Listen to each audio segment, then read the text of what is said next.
కమనీయమైన సీతారాముల కళ్యాణానికి భద్రాద్రి సర్వాంగ సుందరంగా ముస్తాబైంది. రాములోరి పెళ్లి కళతో భద్రాద్రి పురవీధులు కాంతులీనుతున్నాయి. తిరుకళ్యాణ బ్రహ్మోత్సవాల్లో భాగంగా నేటి నుంచి ప్రధాన ఘట్టాలు ఆవిష్కృతం కాబోతున్నాయి. భక్తుల జయజయధ్వానాల మధ్య వైభవపేతంగా సాగనున్న రాములోరి కళ్యాణ ఏర్పాట్లకు సంబంధించి మరిన్ని వివరాలు భద్రాద్రి ఆలయ ఈవో రమాదేవితో మా ప్రతినిధి లింగయ్య ముఖాముఖి ఇప్పుడు చూద్దాం. దక్షిణ అయోధ్యగా బాసిల్లుతున్న భద్రాద్రి దివ్యక్షేత్రంలో తిరుకళ్యాణ బ్రహ్మోత్సవాల్లో భాగంగా ప్రధాన ఘట్టాలకు మరి కాసేపట్లో ఆవిష్కృతం కాబోతుంది. ఇవాళ సాయంత్రం ఎదుర్కొలు మహోత్సవం, అదేవిధంగా రేపు అశేష భక్త జనవాహుల మధ్య వైభవపేతంగా సాగనున్న కళ్యాణ మహోత్సవానికి ఆలయ యంత్రాంగం పూర్తి స్థాయిలో ఏర్పాట్లు చేసిన పరిస్థితి ఉంది. ప్రస్తుతం మనతో ఆలయ ఈవో ఉన్నారు. మేడం, ప్రధానంగా ఈసారి ప్రత్యేకంగా ఈ తిరుకళ్యాణ బ్రహ్మోత్సవాలు వైభవపేతంగా సాగుతున్నాయి. ఇప్పటికీ ఇవాళ ఎదుర్కోలు మహోత్సవం, రేపటి కళ్యాణ మహోత్సవం ఎట్లా ఏర్పాట్లు చేశారు? పూర్తి స్థాయిలో ఏర్పాట్లు పూర్తయినట్లేనా? జై శ్రీరామ్. శ్రీ సీతారామచంద్ర స్వామి వారి దేవస్థానం భద్రాచలం, భద్రాద్రి కొత్తగూడెం జిల్లాలో సీతారామచంద్ర స్వామి వారిని మనం దక్షిణ అయోధ్యగా కొలుస్తాము. అయితే ఇక్కడ మనందరికీ తెలుసు, సీతారామచంద్ర స్వామి వారి కళ్యాణం అనగానే గుర్తొచ్చేది భద్రాచలమే.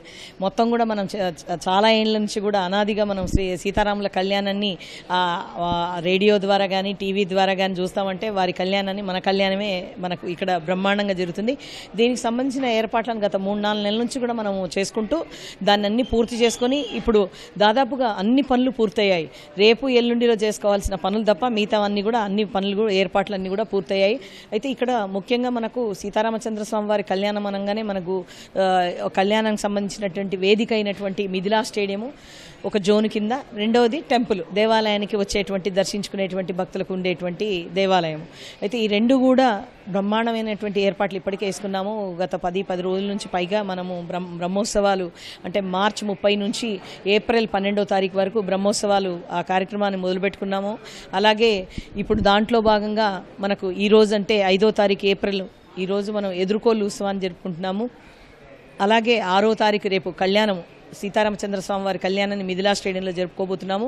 7వ తారీఖు పట్టాభిషేకాన్ని రామచంద్ర స్వామి వారి పట్టాభిషేకాన్ని జరుపుకోబోతున్నాము. దీనికి సంబంధించినటువంటి ఏర్పాట్లు మనకు మిథిలా స్టేడియంలో మీరు అందరూ చూస్తున్నారు. ఇప్పటికే రోడ్డు దగ్గర నుంచి కూడా వచ్చే భక్తులను ఆహ్వానం పలుకుతూ పందిళ్లను వేసుకోవడం జరిగింది. అలాగే వారికి ఎండ తాకిడి ఎక్కువ ఉంటుంది కాబట్టి కాళ్ళు అవన్నీ కూడా వాళ్ళకి ఇబ్బంది కలగకుండా నడక మార్గాన్ని కూడా గ్రీన్ మ్యాట్ వేయడానికి మనకు అందరికీ తెలుసు. అలాగే ఇక్కడికి వచ్చేటువంటి భక్తులందరూ కూడా స్టేడియం చేరుకొని స్టేడియంలో ఫ్రీ గ్యాలరీస్ ఉన్నాయి. దాదాపుగా 15,000 మందికి కూడా అన్ని ఏర్పాట్లు అక్కడ గ్యాలరీస్లో. మళ్ళీ అలాగే 26 సెక్టార్లు ఉన్నాయి మనకు. ఆ సెక్టార్లకు సంబంధించినటువంటి బ్యారికేడింగ్ కానీ పండాల్స్ కానీ అన్నీ కూడా ఏర్పాటు చేసుకున్నాం. దానికి సంబంధించినటువంటి గ్యాలరీకి సంబంధించిన స్టాఫ్ను కూడా మనం ఎవరెవరు ఉంటారు అనేది కూడా ఏ డిపార్ట్మెంట్ వాళ్ళు ఉంటారనేది కూడా మనం వేసుకోవడం జరిగింది. ఎంతమంది భక్తులు ఇక్కడికి ప్రత్యక్షంగా కళ్యాణ వేడుకను వీక్షించబోతున్నారు? అదేవిధంగా ప్రపంచవ్యాప్తంగా ఉన్న శ్రీరామ భక్తులు, అభిమానులు అందరూ కూడా ప్రత్యక్ష ప్రసాదం ద్వారా కూడా వీక్షిస్తారు కదా, ఎట్లాంటి ఏర్పాటు చేశారు? మనందరికీ తెలుసు, ఇక్కడికి వచ్చేటువంటి భక్తులే కాకుండా ప్రపంచవ్యాప్తంగా కూడా సీతారామచంద్ర స్వామి వారి భక్తులు ఉంటారు కాబట్టి వారందరూ వీక్షించేందుకు మన అన్ని ఛానల్స్ ద్వారా కూడా, అలాగే ఇక్కడ INPR డిపార్ట్మెంట్ నుంచి కూడా మనం డైరెక్ట్ రిలేని కూడా మనం ఏర్పాటు చేయడం జరిగింది ఈరోజు, రేపు, ఎల్లుండి కూడా. అలాగే మనకు వచ్చేటువంటి గ్యాలరీలో కూర్చున్న వాళ్ళందరికీ కూడా స్వామివారు క్లియర్గా కనబడడం కోసం LED స్క్రీన్స్ను ప్రతి గ్యాలరీలో కూడా ఏర్పాటు చేయడం జరిగింది. ఫ్రీ గ్యాలరీస్ కానీ లేదా మిగతా గ్యాలరీస్లో కానీ. అలాగే పెద్ద LED స్క్రీన్ను మనము మొత్తంగా బయట కూడా ఎవరైతే భక్తులు స్టేడియం కాకుండా బయట ఉన్న భక్తుల కోసం కూడా మనం ఏర్పాట్లు చేశాం. మనం ప్రధానంగా ఇక్కడికి వచ్చే భక్తులు ప్రతి ఒక్కరు కూడా సీతారామ కళ్యాణం చూసి తరించిన వాళ్ళంతా కూడా తలంబ్రాలు చాలా ప్రతీతిగా భావిస్తారు. భక్తుల కోసం ఎన్ని తలంబ్రాలు సిద్ధం చేశారు? ఇక్కడ సీతారామచంద్ర స్వామి వారి కళ్యాణం అనగానే గుర్తొచ్చేది తలంబ్రాలు. కానీ ఆ తలంబ్రాల కోసం మనం అన్ని కూడా ఏర్పాట్లు గతంలోనే అంటే ఒక 15-20 రోజుల కిందనే స్వామివారిని పెళ్లి కొడుకుని చేసి మనం తలంబ్రాలు కలుపుకోవడం కూడా జరిగింది. ఈ తలంబ్రాలు కలుపుకునే కార్యక్రమంలో మహిళలు ఇప్పుడు కూడా పెద్ద ఎత్తున కలుపుతూ ఉన్నారు. ఈ కార్యక్రమాన్ని కళ్యాణం పూర్తవ్వగానే అంటే 6వ తారీఖు మధ్యాహ్నం నుంచి మనం కౌంటర్స్ ద్వారా భక్తులకు అందజేస్తాము. అయితే ఎన్ని వేల మంది వచ్చినా కూడా ఆ భక్తులు మనం కౌంటర్స్, ఇంతకుముందు గతంలో తలంబ్రాల కౌంటర్లు 60 ఉంటే ఇప్పుడు 80 కౌంటర్స్ పెంచుకున్నాము. అలాగే ఏదైతే బస్సుల ద్వారా ప్రయాణం చేసి వస్తారో వాళ్ళకు బస్సులోనే కేజీ చొప్పున కూడా అందజేయడం జరుగుతుంది. ఇక్కడికి రాని వాళ్ళకు కూడా అంటే RTC ద్వారా, కార్గో ద్వారా కానీ లేదా పోస్టల్ డిపార్ట్మెంట్ ద్వారా పరోక్ష సేవలు కానీ తలంబ్రాలు కానీ వాళ్ళు కూడా గత 15-20 రోజుల నుంచి వెబ్సైట్లో పెట్టడం జరిగింది. మన టెంపుల్ దేవాలయ వెబ్సైట్లో కూడా ఉంచడం జరిగింది. అక్కడ బుక్ చేసుకొని డైరెక్ట్గా వారి ఇండ్లకు చేర్చే దానికి కూడా మనం కార్యక్రమం చేపడుతున్నాం. అలాగే లడ్డూ ప్రసాదానికి సంబంధించింది ఇక్కడికి రాగానే ఒకటి మహాప్రసాదం భోజనం అది కూడా నిరంతరంగా అందించే విధంగా ఉన్నాము. లడ్డూ ప్రసాదానికి వచ్చేసరికి దాదాపు ఇంతకుముందు గతంలో 18 నుంచి 19 కౌంటర్స్ మనకు ఉండేవి. ఇప్పుడు 26 కౌంటర్స్ ద్వారా అందించడానికి మనం పెంచుకున్నాము.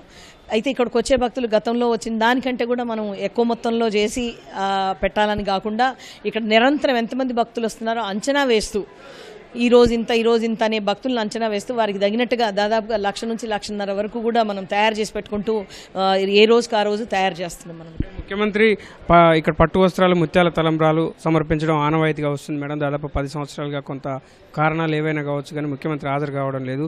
ఇప్పుడు తాజాగా ముఖ్యమంత్రి వస్తున్నారు కదా, ఎట్లాంటి ఏర్పాట్లు చేశారు? మనందరికీ తెలుసు ప్రభుత్వం తరఫున అందరూ కూడా మనకు ముత్యాల తలంబ్రాలు అలాగే పట్టు వస్త్రాలని అందజేస్తారు. రేపు కూడా మన గౌరవ సీఎం గారు కూడా రేపు అందజేయబోతున్నారు. అలాగే ఎల్లుండి పట్టాభిషేక సమయంలో కూడా మన గవర్నర్ గారు కూడా మనకు ఇక్కడ అందజేయబోతున్నారు. సీఎం షెడ్యూల్ ఎట్లా ఉంటుంది మేడం? ఏంటి అంటే మనకు సీఎం గారు టైమింగ్స్ అవన్నీ కూడా కన్ఫర్మేషన్ అయ్యి వస్తున్నాయి.